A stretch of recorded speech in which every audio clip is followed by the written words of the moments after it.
penegakan hukum tindak pidana korupsi dan money laundering. Langkah yang dilakukan oleh Kejaksaan Agung boleh dikatakan berhasil ya kalau dilihat dari sudut penegakan hukum yang berkaitan dengan korupsi dan pencucian uang. Namun tentu ada implikasi karena sebagian daripada objek yang menjadi masalah dari korupsi ini berasal dari produk maupun transaksi di pasar modal. Jadi dalam kata lain memang ada implikasi-implikasi yang cukup serius kalau dilihat dari konteks kepastian hukum di pasar modal sehubungan dengan penyelesaian kasus Jiwasraya dan Asabri yang ada saat sekarang ini.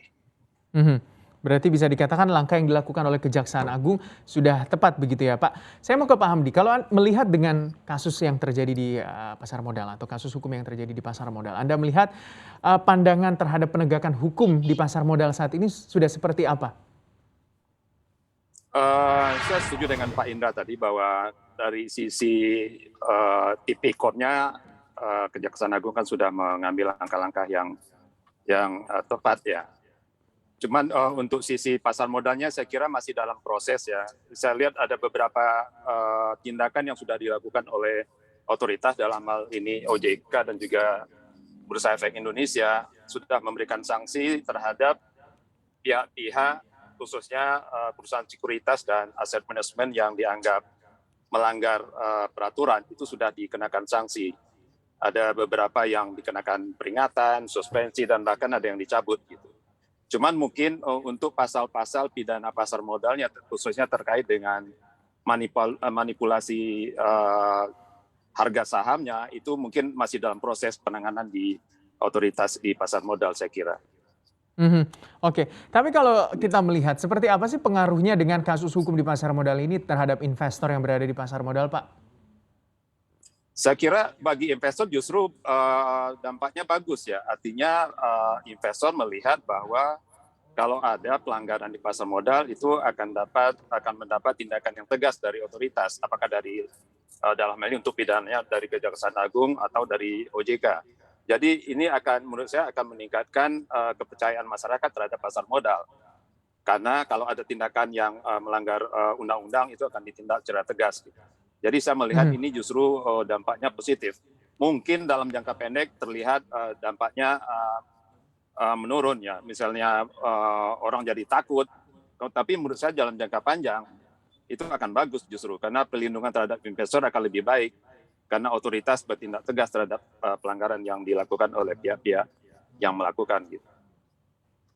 Oke, Pak Indra, ketika kita melihat dengan kasus Asabri dan juga tentunya kasus dari Jiwasraya ini, ada juga kan emiten-emiten yang kena dampaknya terhadap kasus ini. Anda melihat seperti apa sih dengan emiten-emiten yang kena dampaknya dari kasus ini, yang sempat disuspend juga ada kan beberapa, Pak? Ya, kalau terkait dengan emiten, tentu terkait dengan keterbukaan informasi yang disampaikan kepada publik. Artinya, selama keterbukaan informasi itu benar dan dapat diyakini sebagai informasi yang tidak mengandung informasi yang menyesatkan, ya tentu semua yang berkaitan dengan pengaruh daripada perkembangan harga saham emiten ya semata-mata berkaitan dengan perkembangan pasar, bukan karena kejahatan. Ya.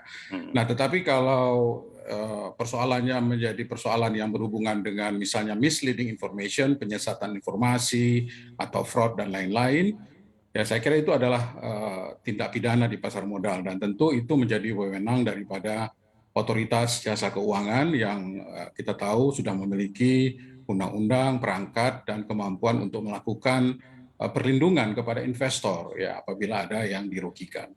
Jadi kalau dalam kaitan dengan Asabri kita harus pilah-pilah ya mana yang merupakan persoalan daripada tindak pidana korupsi dan money laundering dan mana yang merupakan persoalan yang berhubungan dengan kerugian investasi yang ada di pasar modal. Untuk informasi lebih lengkap dan berita terkait, klik link deskripsi. Dan jangan lupa juga untuk download aplikasi CNBC Indonesia yang tersedia di Play Store dan juga App Store. Jangan lupa subscribe ya.